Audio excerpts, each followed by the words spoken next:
Cyber সিকিউরিটিতে দুটো team আছে, একটা হলো রেড টিম আর একটা ব্লু টিম। সো এতদিন পর্যন্ত যে ভিডিওগুলো আমরা তৈরি করছি সবগুলো কিন্তু রেড টিমের রিলেটেড, এবং পেনিট্রেশন টেস্টার বলেন, বাগ হান্টার বলেন, যারা আছে ওয়েব পেনিট্রেশন টেস্টিং কিংবা বাগ হান্টিং এর ভিতরে যারা আছেন তারা কিন্তু সবাই রেড টিমের ভিতরে পড়ে। এটা অফেন্সিভ সিকিউরিটি, এবং আরেকটা সাইট আছে সাইবার সিকিউরিটি, সেটা হলো ডিফেন্সিভ সিকিউরিটি। তো ডিফেন্সিভ সিকিউরিটির ভিতরে যারা পড়েন তারা হলো প্রথমেই SOC অ্যানালিস্ট।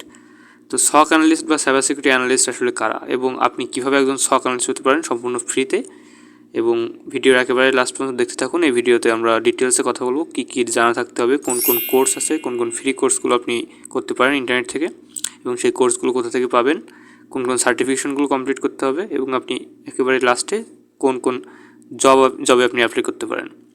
সো ভিডিওটা খুবই ইম্পর্টেন্ট হতে চলেছে। আমি হিমেল থেকে আছি আপনার সাথে। Let's get started. তো প্রথমে আমরা যেটা জানার চেষ্টা করবো সেটা হলো SOC অ্যানালিস্ট বা সাইবার সিকিউরিটি অ্যানালিস্ট আসলে কী, এটার কাজটা কী। সাইবার সিকিউরিটি অ্যানালিস্ট বা SOC অ্যানালিস্ট যেটা আমরা বলছি, এটার ফুল ফর্ম হলো সিকিউরিটি অপারেশন সেন্টার অ্যানালিস্ট। তো মনে করুন যে আমাদের একটা সিস্টেম আছে কিংবা একটা নেটওয়ার্ক আছে, তার ভিতরে সিস্টেম আছে। তো এই সিস্টেমগুলো আমরা যারা পেনিট্রেশন টেস্টার তারা কী করি, তারা হলো এটা কোম্পানির কাছ থেকে প্রথমে আমরা একটা ডিল করি, কিংবা আমরা একটা ফর্মে কিংবা আমরা একটা প্রপার একটা অথরাইজেশনের মাধ্যমে আমরা সিস্টেমে পেনিট্রেট করার চেষ্টা করি। এটা হলো রেড টিমের কাজ। এবং ব্লু টিমের ক্ষেত্রে এটা ঠিক অপোজিট হয়। তারা কি করে, তারা একদম মনে করুন যে 24/7 তারা কোম্পানির সাথে অ্যাটাচ থাকে, সবসময় মনিটর করে লক ফাইলগুলো, প্যাকেট ক্যাপচার করে, কোনটা কখন কি হচ্ছে, নেটওয়ার্কের ভিতরে কোনটা আসছে, কে পাঠাচ্ছে, কেন পাঠাচ্ছে, ঠিক আছে, এটা সবসময় মনিটর করে। ফুটবলের ক্ষেত্রে আমরা দেখছি যে ডিফেন্সে যারা থাকে তাদের কাছে যদি বল যায়, তারা ওইটা গোল পোস্টের কাছে যেতে দেয় না, ঠিক আছে। সো সাইবার সিকিউরিটির ক্ষেত্রে এটা প্রযোজ্য। সো এখানে কি হয়, SOC অ্যানালিস্টরা মেইনলি তাদের সিস্টেম থেকে, যে কোম্পানিটা থাকে সেই কোম্পানির যে সিস্টেম আছে তাকে প্রোটেক্ট করার চেষ্টা করে। ডিজিটাল ফরেন্সিক ইনভেস্টিগেটরও বলতে পারেন, ঠিক আছে। ওকে, সো এখন আমরা দেখবো যে হলো কী কী জানা থাকতে হবে, প্রিরিকুইসাইট আসলে কী। সো একেবারে প্রথমে যেটা আমাদের বলতে হবে সেটা হলো কম্পিউটার ফান্ডামেন্টালস। এটা একেবারে ম্যান্ডেটরি, যে কোনো ফিল্ডে আপনি যান সাইবার সিকিউরিটির কম্পিউটার ফান্ডামেন্টালস আপনার জানা থাকতে হবে। সো এর ভিতরে কী কী আসে, এর ভিতরে কম্পিউটার কীভাবে ইউজ করতে হয়, এর কোন বাটনে কী কাজ করে। আমি আগেও একটা ভিডিও বলছিলাম যে সাইবার সিকিউরিটি কিংবা ইথিক্যাল হ্যাকিং শেখার আগে আপনার কোন ভিডিওটা কোন বিষয়ের দিকে মনোযোগ রাখতে হবে। সো ওই ভিডিওটা আমি ডিসক্রিপশনে রেখে দিচ্ছি, ওটা দেখে নিতে পারেন। সো প্রথমে যেটা আছে সেটা হলো কম্পিউটার ফান্ডামেন্টালস। এরপরে বিশেষ করে আমাদের যে SOC অ্যানালিস্টে যে জব রিকোয়ারমেন্ট, সেখানে যেটা জানতে হবে সেটা হলো নেটওয়ার্ক ফান্ডামেন্টালস, যেমন DHCP কী, DNS কী, লক ফাইলগুলো কীভাবে কাজ করে, এটা সম্পর্কে জানতে হবে। এবং 3 নম্বর যে টপিক আছে সেটা হলো আমাদের প্রোগ্রামিং ল্যাঙ্গুয়েজ। প্রোগ্রামিং ল্যাঙ্গুয়েজের ভিতরে আপনার পাইথন জানা থাকতে হবে, তার কনস্টলি যেটা ব্যবহার করা হয় সেটা হলো পাইথন। তো পাইথন ভালো আপনার জানা থাকতে হবে, এবং ব্যাশ স্ক্রিপ্টিং জানা থাকতে হবে, কারণ অনেকগুলো টাস্ক আপনার এখানে অটোমেট করতে হয়। তো সেক্ষেত্রে আপনার ব্যাশটা জানা থাকা মাস্ট, ঠিক আছে, ব্যাশ স্ক্রিপ্টিং জন্য। ব্যাশ স্ক্রিপ্টিং সম্পর্কে আরও বিস্তারিত জানতে চান যে পেনিট্রেশন টেস্টার কীভাবে ব্যাশ স্ক্রিপ্টিং ব্যবহার করে বিভিন্ন ধরনের স্ক্যানিংগুলো করে, সেক্ষেত্রে আপনি আমাদের টেলিগ্রাম চ্যানেলে যুক্ত হতে পারেন। আমি রিসেন্টলি একটা পোস্ট করছি, ওইটা আপনি দেখতে পারেন। ওকে, সো 3 নম্বর যে টপিক সেটা হলো আমরা দেখলাম ব্যাশ স্ক্রিপ্টিং, মানে প্রোগ্রামিং ল্যাঙ্গুয়েজের ক্ষেত্রে পাইথন জানা থাকতে হবে। এবং 4 নম্বর যে টপিক সেটা হলো অপারেটিং সিস্টেম সম্পর্কে জানা থাকতে হবে। বিশেষ করে আমাদের যে ওয়েবসাইটগুলো আছে কিংবা বিভিন্ন কোম্পানির যে ওয়েবসাইটগুলো থাকে সেগুলোতে হয় আপনার উইন্ডোজ ব্যবহার করা হয়, না লিনাক্স ব্যবহার করা হয়। সেক্ষেত্রে আপনার দুটোই জানা থাকতে হবে, লিনাক্স এবং উইন্ডোজ কীভাবে কাজ করে ভালোভাবে, এর কোন ফাইলগুলো কীভাবে কাজ করে এগুলো জানা থাকতে হবে, প্রিভিলেজ কিংবা আপনার এই যে ইউজার আর নেম, এগুলো ভালোভাবে জানা থাকতে হবে। ওকে, সো এরপরে 5 নম্বর যে টপিক সেটা হলো আপনার রাইটিং স্কিল থাকতে হবে। রাইটিং অ্যান্ড কমিউনিকেশন স্কিলের ভিতরে আপনি যদি নাই বোঝেন যে কীভাবে একটা এইচআরের সাথে কথা বলতে হবে, কারণ মনে করুন যে একটা মানুষ সে হলো ওয়েবসাইট বিল্ড করছে, এখন সে তো আপনার মতো অতটুকু জানবে না যে কোন টুল ইউজ করতে হবে, কেন ইউজ করতে হবে, কী প্রবলেম হতে পারে, কখন ম্যালওয়্যার সেন্ড করা হচ্ছে, কখন বেশি পরিমাণ অ্যাটাকগুলো আসছে, যেমন ডিটোলস অ্যাটাক কখন হচ্ছে, ঠিক আছে। তো তাকে যেন বোঝাতে পারেন এরকম সক্ষমতা থাকতে হবে, ঠিক আছে, এমন সক্ষমতা আপনার থাকতে হবে। ওকে, সো 5 নম্বর যেটা হলো কমিউনিকেশন স্কিল এবং রাইটিং স্কিল। এরপরে যেটা আছে সেটা হলো আমরা দেখব যে কোন কোর্সগুলো আছে, সেই কোর্সগুলো কীভাবে করতে পারেন এবং সার্টিফিকেশন আদৌ পাবেন কিনা সেটা আমাকে বিস্তারিত জানতে হবে। তো ভিডিওটা পরিপূর্ণ ভালোভাবে দেখতে থাকুন, এবং যদি আপনার ভালো লাগে ভিডিও অবশ্যই একটা কমেন্ট করবেন। যদি মনে হয় যে আপনাদের ভিডিওটা ভালো লেগেছে তাহলে অবশ্যই সাবস্ক্রাইব করবেন। ওকে, সো এখন আমরা যেটা দেখব, আমরা সিম্পলি দেখব যে ফ্রি কোর্সটা আমরা কীভাবে করতে পারি।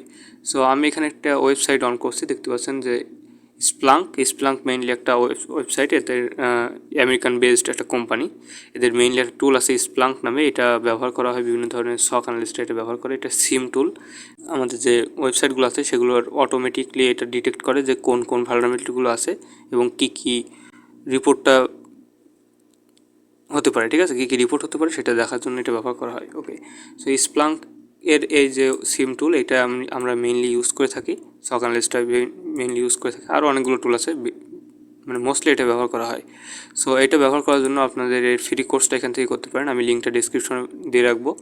সো এখন আপনি হঠাৎ করে যদি লিঙ্কে প্রবেশ করে চলে যান কিছুই বুঝতে পারবেন না, তো ভিডিওটা পুরোপুরি দেখুন, কোথা থেকে করতে হবে, কেন করতে হবে, সার্টিফিকেট পাবেন কি না, এগুলো জানার পরে আপনি পরবর্তীতে লিঙ্কে প্রবেশ করতে পারেন। ওকে, সো এখন এই ওয়েবসাইটে আসার পরে আমি লিঙ্ক দিয়ে রাখছি, আসার পরে ফাইন ফ্রি ট্রেনিং এখানে ক্লিক করবেন। এখানে আসার পরে একটু নিচে যাবেন, নিচে গিয়ে দেখতে পাচ্ছেন যে এখানে অনেকগুলো কোর্স আছে যেগুলো ফ্রি, ঠিক আছে, 1 2 3, এখানে মনে করুন যে 9-10 মতো কোর্স ফ্রি আছে। সো আপনি এখান থেকে করতে পারেন। এখানে হোয়াট ইজ স্প্লাঙ্ক এটা সম্পর্কে আপনারা জানতে হবে, এবং এর যে কোর্স ডিটেইল কিংবা এর যে মডিউল সেটা কিন্তু এখানে দেওয়া আছে, ঠিক আছে। তো আপনি যদি এখানে ক্লিক করেন দেখতে পাচ্ছেন যে এটার স্প্লাঙ্ক কি এটা বিশ্লেষণ করা আছে, এবং এর প্রিরিকোয়েসাইট কিন্তু নান, মানে যে আপনার কোনো প্রিরিকোয়েসাইট লাগবে না, ঠিক আছে। তো আপনি একেবারে মনে করুন বিগিনার যারা আছেন তারাও যদি এটা চেষ্টা করেন এখান থেকে এটা দেখে নিতে পারেন, ঠিক আছে। ওকে, সো এরপর আরও যে কোর্সগুলো আছে সেগুলো এখান থেকে দেখে নিতে পারেন পরবর্তী। এরপরে intro to Splunk, using fields, scheduling and reporting alert, এরপর আপনার ভিজুয়ালাইজেশন, ঠিক আছে। এই যে কোর্সটা আছে পরিপূর্ণ ট্রেনিং, এটা এখানে দেখতে পারেন। এখান থেকে আপনি বইও ডাউনলোড করতে পারেন, এডুকেশন স্টুডেন্ট হ্যান্ডবুক যেগুলো আছে, বেসিক সাবস্ক্রিপশন আছে, তো এখান থেকে এটা দেখে নেবেন। এটা দেখার পরে আমাদের যে কাজ করতে হবে, এখন আপনি বলতে পারেন যে এটা করার পরে আমি জব কীভাবে পাবো কিংবা জবের জন্য আমার আসলে কী করতে হবে। সো এদেরই একটা সার্টিফিকেশন, এখানে যদি ক্লিক করেন সার্টিফাইড, আপনি একটু নিচে গেলে এই সার্টিফিকেশনটা এখান থেকে করে নিতে পারবেন। তো সার্টিফিকেশনটা এখন আপনাদের করার দরকার নেই, আমার যেটা মনে হয় আপনাদের এটা এখন ইম্পর্টেন্ট না, ঠিক আছে। আপনি প্রথমে ট্রেনিংটা নিন, আগে বোঝার চেষ্টা করুন, পরবর্তীতে এর যে সার্টিফিকেশন আছে রিসোর্স, এখান থেকে এই যে স্প্লাঙ্ক অ্যান্ড ট্রেনিং সার্টিফিকেশন এখানে ক্লিক করলে সার্টিফিকেশনের জন্য অ্যাপ্লাই করতে পারেন, ঠিক আছে। ওকে, সো এখন এইটার পরে আমাদের যেটা জানতে হবে সেটা হলো আসলে জবের জন্য কীভাবে অ্যাপ্লাই করতে হবে। এটার জন্য যেটা করবেন সেটা হলো আপনি ব্লগ লেখা শুরু করতে পারেন। আপনার ব্লগের ভিতরে আপনি বিভিন্ন ধরনের কন্টেন্ট আপলোড, মানে এখানে রাইটস হিসেবে দিবেন। যেমন আপনি লিখতে পারেন যে কীভাবে আপনি ওয়ারশার্ক দিয়ে কীভাবে আপনি প্যাকেট ক্যাপচার করলেন, এমন একটা হতে পারে, ঠিক আছে। How I capture packet from Wireshark বা উইথ ওয়ারশার্ক, ঠিক আছে, এটা দিতে পারেন। এরপর আমাদের কার্লি লিনাক্সের ভিতরে একটা টুল আছে, সেটা হলো ওয়ারশার্ক আসলে কীভাবে ব্যবহার করতে হয়। এখানে ওয়ারশার্ক আমি অলরেডি এখানে বের করে রাখছি। সো এখানে যদি আপনি কার্লি লিনাক্সের ভিতরে যান, ইভেন আপনি উইন্ডোজের ভিতরেও ওয়ারশার্ক ইউজ করতে পারবেন, ঠিক আছে। সো এখানে যদি ওয়ারশার্ক লেখেন, ওয়ারশার্ক যদি ইন্টার ক্লিক করেন দেখতে পাচ্ছেন যে এখানে ওয়ারশার্ক ওপেন হচ্ছে, ঠিক আছে। সো এটার মেইন কাজ হলো প্যাকেটটা ক্যাপচার করা। দেখুন এখানে ইথানের 0 আছে, সেখান থেকে যদি আপনি স্টার্ট ক্যাপচারিং প্যাকেটটি ক্লিক করেন তাহলে কিন্তু এখান থেকে আমার সিস্টেম থেকে বিভিন্ন নেটওয়ার্কের ভিতরে যে প্যাকেটগুলো ক্যাপচার আছে সেগুলো কিন্তু এখানে দেখানো হচ্ছে, ঠিক আছে। সো এটা ভালোভাবে বোঝার চেষ্টা করবেন, এইচটিটিপিএস কীভাবে কাজ করে এটা দেখবেন। এরপর মেইনলি আপনার যে কাজটা হবে নেটওয়ার্কিং লেভেলে কাজ হবে, তো নেটওয়ার্কিংটা ভালো করে বোঝার চেষ্টা করবেন। ওকে, সো এটা এখন আমি এটা অফ করে দিচ্ছি। এরপর আপনার সার্টিফিকেশনগুলো আর কী কী লাগতে পারে। সো এইখানে আপনি সার্টিফিকেশন যেটা দেখছেন এখানে মেইনলি যেটা করতে হবে আপনার CH certified ethical hacker version 12 এখন চলছে, এখন করতে পারেন। এরপরে 13 আসছে, ওইটাও করতে পারেন যদি আপনি লেট করে ফেলেন তাহলে। আর এরপরে যে সার্টিফিকেশন আছে সেটা হলো সিকিউরিটি প্লাস, কম্পিটিআই সিকিউরিটি প্লাস, এরপরে সিওআইএসএ প্লাস। এগুলোর বিস্তারিত লিঙ্ক আমি ডিসক্রিপশনে দিয়ে রাখবো, এগুলো আপনি দেখে নেবেন কীভাবে করতে হবে। সো আর জব রিপ্লেসমেন্টের ক্ষেত্রে আপনার আরেকটা কাজ করতে হবে। আপনার এখান থেকে সিম্পলি এই ব্লগগুলো আসলে কীভাবে কাজে লাগবে আপনার এই ব্লগগুলো আপনার যখন কোনো একটা কোম্পানি দেখবে যে আপনি ব্লগগুলো আপলোড করছেন, আপনি এই কাজ করছেন রিসেন্টলি, আপনি সবসময় আপডেট থাকেন, সেক্ষেত্রে তারা দেখবে যে আপনি এগুলো প্র্যাকটিক্যালি পারেন, তখন আপনার কিন্তু বেশি একটা প্রবলেম হবে না জব পেতে, ঠিক আছে। এবং আপনি এই সার্টিফিকেশনগুলো জবের পরেও করতে পারেন, প্রথমে না করে আপনি কিন্তু পরবর্তীতে করতে পারেন। সো যদি ভিডিওটা ভালো লাগে অবশ্যই লাইক শেয়ার সাবস্ক্রাইব করবেন, এবং রিসোর্সগুলো আপনি ডিসক্রিপশন বক্সে পেয়ে যাচ্ছেন। So stay safe, stay secure. আসসালামু আলাইকুম।